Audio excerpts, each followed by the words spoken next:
What's going on, guys? In this video, we're going to be going over one speed light, how to use it, multiple different ways, some accessories, and yeah, a model came to the house.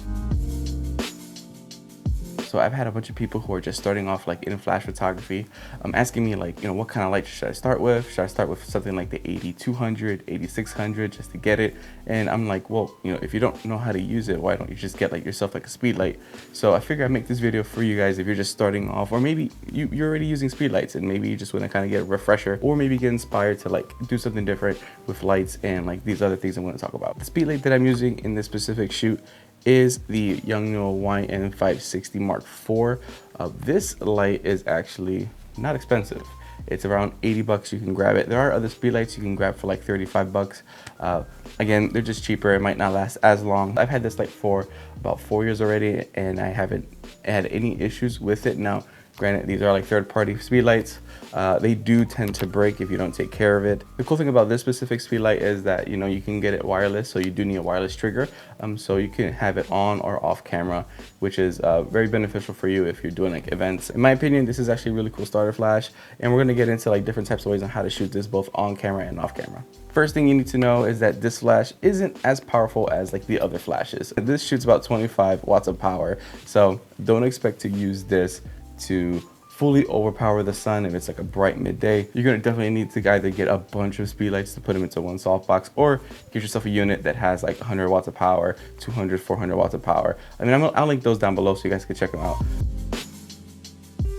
right, so the first example, when using a speed light on top of a camera, normally you're gonna wanna try out some things, and particularly people always tend to just shoot straight dead on to the subject. That creates flat lighting. Now, depending on the vibe that you're going for, if you're going for events, I would just say that it's not as flattering to the subject or to the group of people if you're shooting flat lighting.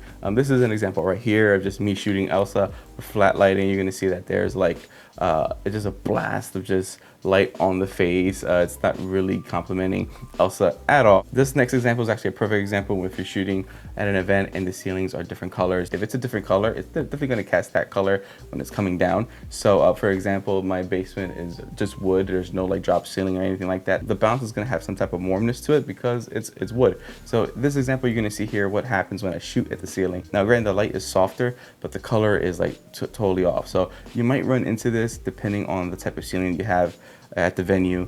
So you want to be careful with that. You can also bounce off the walls if the walls are white.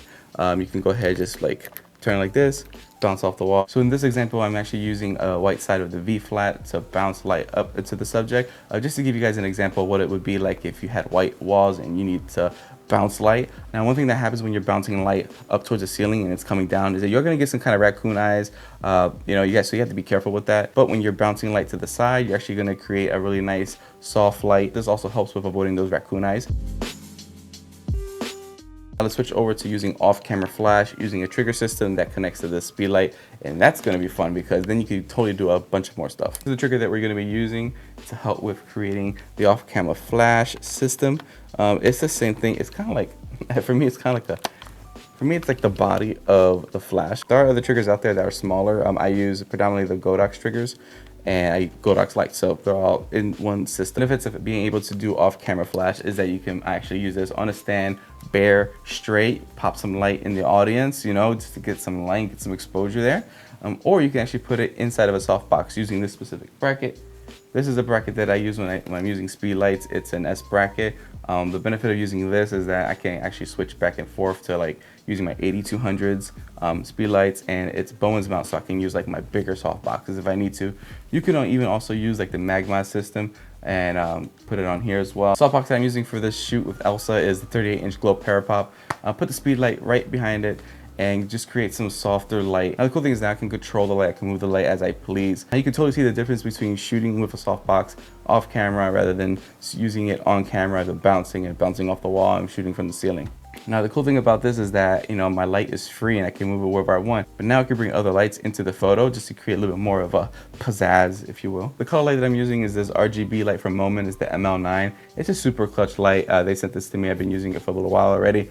But yeah, so I put it on my frozen blue you know, make it nice, give it a little edge light there. Now that I have the speed light off my camera and I can move it around as I please, I can shape the light how I want to. I can add in a secondary light now and kind of create some shape to the subject. This shot right here is just me using it on the side of Elsa, kind of like a rim light there. And yeah, I think it's cute. It's a cute little photo. It's a cute little photo.